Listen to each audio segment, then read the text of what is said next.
वृद्धो याति गृहीत्वा दंड, वृद्ध हो गया है, दंड को धारण कर लिया है। तदपि न मुंचत्याशा पिंडम, फिर भी काम वासनाएं जाती नहीं, अभी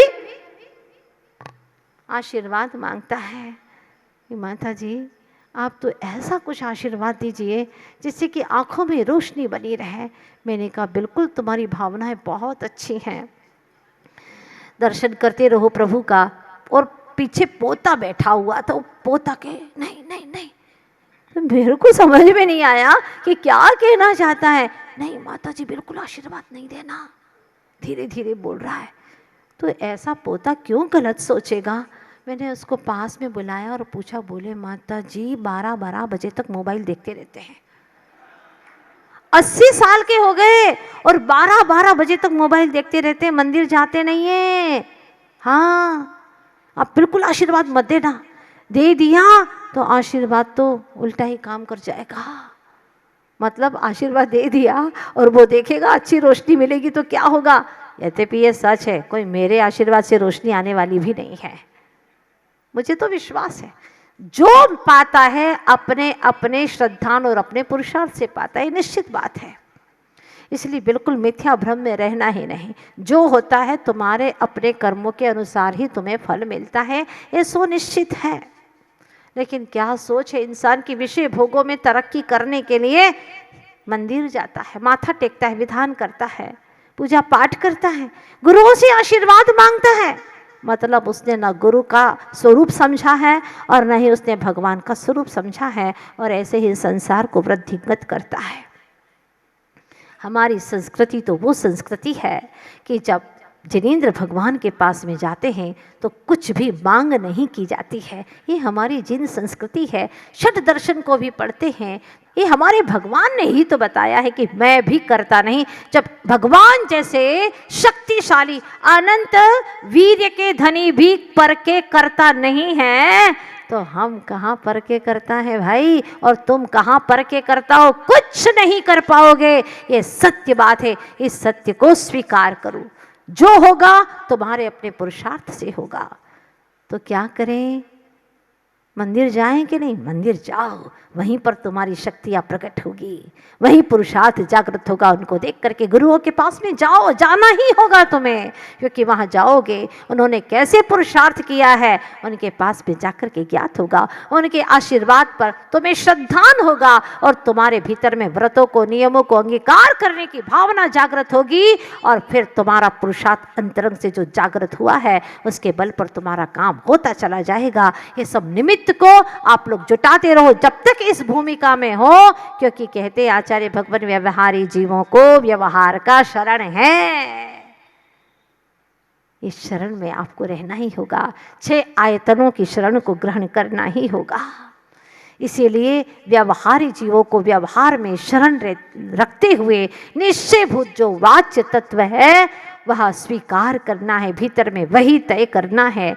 इसीलिए आचार्य देव कहते हैं कि तुम्हारे पास में जो 5 इंद्रियां मिली हैं उसमें 2 इंद्रियां जो स्पर्शन और रसना है वह तो कामेंद्रिय है, और 3 भोगेंद्रिय है, घ्राण, चक्षु और कर्ण। इन 5 इंद्रियों को तुम काम और भोगों में न लगा करके निष्काम होने में और निज चेतन का भोग करने में लगा दो। और किसी का भोग नहीं करना, निज चेतन का, अपने उपयोग को निज चेतन में लगा दो बस। तो सुनो, जो समय पाहुणमिणं पडिधूण अथ तच्छ दोनादो अथे ठाहि दिचेदा सोहो हदि उत्तमं सुखम। क्या बात कहते, अंतिम गाथा है यह समय सार के। जो समय पाहुणमिणं पडिधूण, जो इस समय सार ग्रंथ राज को पढ़ करके, अभी वाक्य पूरा नहीं हुआ है, अथ तच्चदो नादुम, तत्व के अर्थ को जान करके, अभी भी वाक्य पूरा हुआ क्या? पढ़ करके, तत्व के अर्थ को जान करके, अथे ठाहिदि चेदा, जो चेतनात्मा अर्थ में स्थिर हो जाता है, ठाहिदि स्थिर हो जाता है, जो स्थिर हो गया, जो निज में रम गया, वो सिद्धालय में रह गया, और जो नहीं रमा वो सिद्धालय जाकर के भी वापिस आ गया, क्योंकि सिद्धालय में एकेंद्री जी भी जाते हैं लेकिन वो वापिस आ जाते हैं। अनंत बार गए सिद्धालय तक भी, लेकिन एकेंद्री बन करके गए, इसलिए वहां पर ठहर नहीं पाए। यहाँ ठाहिदी शब्द लगाया है, अथे ठाहिदी चेदा सो हो हदि उत्तमम सुखम, वही उत्तम सुख को प्राप्त कर सकते हैं। तो महाराज उस तत्व में कैसे ठहरे, तो पहले शरीर के प्रति राग रंग छोड़ो। वो लाल किले की घटना, वहाँ पर महिलाएं 10 लक्षण पर्व में टिप टॉप होकर के आती, श्रृंगार एक से एक श्रृंगार करके आती, और जितने भी गहने 10 दिन में ही निकालती। पंडित जी प्रवचन करते और रूप सौंदर्य दिखाने के लिए आती। सेठ जी ने एक दिन अपनी सेठानी से वार्तालाप किया कि क्या करें, इनको कैसे समझाएं। पंडित जी इतना प्रवचन करते हैं लेकिन कोई समझने को तैयार ही नहीं है, क्या करें। तब सेठानी ने उपाय बताया। उस उपाय के तहत ऐसे पंडित जी का प्रवचन हो रहा था और दोनों ओर से खचाखच सभाएं भरी हुई थी। सेठ जी आगे बैठे हुए थे ऐसे ही, और पीछे से रुनझुन करती हुई एक महिला आई। आवाज आ रही है, और जो आवाज ठीक टाइम पर आई तो सेठ जी ने पीछे भी नहीं देखा और सीधा चिल्लाना शुरू कर दिया, ये कौन महिला है जो धर्म सभा में सब लोगों का मन चलायमान करने के लिए आ गई। इस तरह की आवाज करते हुए शर्म नहीं आती? इस तरह से वेश्या का रूप धारण करके ठीक नहीं है। ऐसा शब्द बोल दिया। सारी महिलाएं सोचने लगी कैसा शब्द बोल रहे हैं सेठ जी, अरे क्या हो गया, तनिक पीछे मुड़ करके तो देख लेते, ये क्या हो गया, कैसे बोल गए। सारी महिलाओं ने देखा, कुछ लोग आ गया, सेठ जी आप ही की सेठानी है, आप ही की है सेठानी, आप ही की है। हाँ आपकी सेठानी है सेठ जी, ऐसा मत बोलो, चाहे मेरी सेठानी हो या किसी के घर की सेठानी हो, जो धर्म मार्ग में गलत कार्य करेगा उसको बोलने का अधिकार होता है। कितने भवों का पुरुषार्थ करके जीव धर्म सभा में आता है और बड़ी मुश्किल से मन लगाता है, मंदिर में आता है, बड़ी मुश्किल से मन लगाता है। अनंत भवों की भटकन के बाद में जिन मंदिर में आना होता है, और यहाँ आकर के भी मुश्किल से धर्म प्रवचन श्रवण करने का मन होता है, उसमें एकाग्रता आती है। और यहाँ आकर के इस तरह से कोई मन को चलायमान करने के लिए ये करते हैं, एक कृत्य करती हैं, दुष्कृत्य करती हैं, तो उन्हें दंड होना ही चाहिए। वो उसके समान नहीं है तो और किसके समान है, क्या कहेंगे उसे। तब सेठ जी ने कहा, सारे सभा में बैठे हुए लोग मुझे क्षमा करें, लेकिन ये बात सच है, चाहे मेरे घर की हो या तुम्हारे घर की हो, कोई भी इस तरह से आज के बाद में करेगा धर्म सभा में, वो ऐसे ही रूप को धारण करने वाला होगा जो मैंने कहा है। इसलिए आज के बाद में कोई भी महिला ऐसे श्रृंगार के साथ में मंदिर में न आए। यहाँ लिपस्टिक लगा करके किसको दिखाने आए हो, ये श्रृंगार करके, 16 श्रृंगार करके, अरे नारी तो अपने सती तो अपने पति के लिए श्रृंगार करती है, यहाँ किसको दिखाने के लिए आई हो। 3 लोग के नाथ हैं, उनको देखने के लिए आई हो कि अपने इस रूप को दिखाने के लिए आई हो या उनके स्वरूप को देखने के लिए आई हो। धिक्कार है, अनंत भवों में भटकती रहोगी और ये रूप सौंदर्य भी मिलने वाला नहीं है, जो मिला है वो हमेशा हमेशा के लिए छीन जाएगा।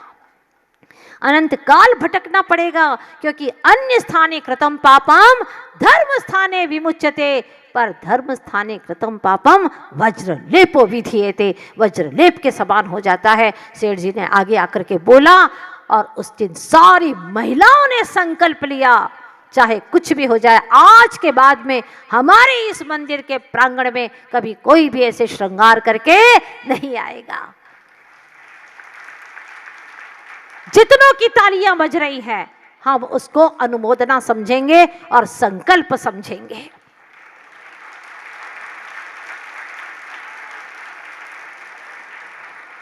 अपनी बेटियों को आधे कपड़े पहना करके मंदिर में भेजते हो। वो युवक दर्शन करने के लिए आ रहा है और उसको देख करके उसके भाव बिगड़ जाते हैं। आज तो इतने कपड़े भी मिले हैं, नरकों में एक कपड़ा नहीं मिलने वाला है, ध्यान रखना।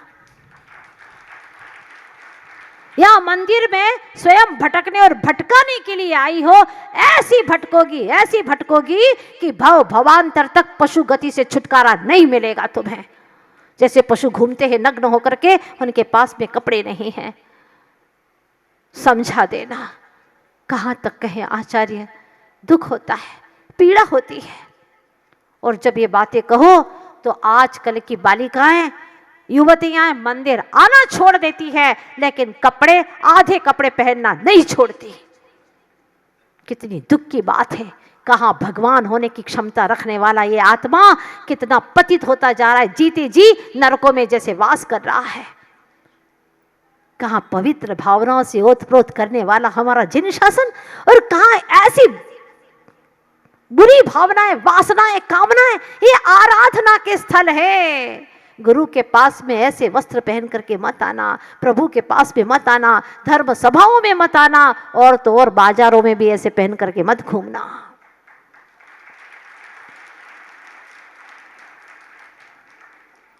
मैंने द्रौपदी की कहानी भी आपको सुनाई थी। मात्र भाव करने से भी क्या क्या दुख भोगना पड़ता है, तो सोचना ऐसे कुकृत्य करने से न जाने कितने कितने कर्मों का बंध होने वाला है। इसलिए सावधान करो अपने आप को। वह तो घटना थी, और सेठ जी को इतनी प्रसन्नता हुई, सेठानी को इतनी प्रसन्नता हुई, ऐसी होती थी पहले की नारियां। वह घटना बताना चाहती हूँ कि जब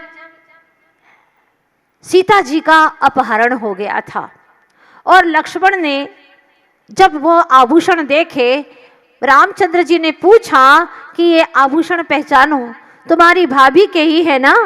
एक एक आभूषण दिखाते रहे, क्योंकि उसने विमान से ही आभूषणों को निकाल करके नीचे फेंक दिया था। जब मेरा पति नहीं तो आभूषण किसके लिए, क्यों?